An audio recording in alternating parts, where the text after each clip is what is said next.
Una mong salta sa simbahan, unang punta mo sa simbahan, dapat po ay mag-wish ka, maghanda ka ng 3 wishes at ito po ay kaagad matutupad. Proven po yan mga bossing.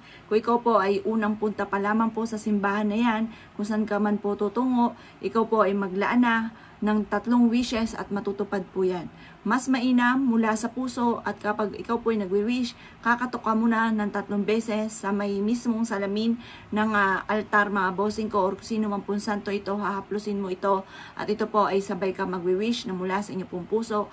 Matutupad ko ano man ang kaagad nyo pong hihilingin sa unang simbahan na mapupuntahan ninyo. 3 wishes po kaagad, maghanda ka na. Kaya kapag ikiniyakag nakakilala ninyo na halika, pupunta tayo sa ganitong lugar at unang salta ka dyan sa simbahan na po yan, siguraduhin po ninyo na meron ka ng inihanda na 3 wishes na gustong gusto mong matupad at matutupad po kaagad po yan. Basta positive ka lamang at may 100% na paniniwala kapag ginawa nyo po ito para kaagad po matupad kung ano man yung 3 wishes na i-wish po ninyo.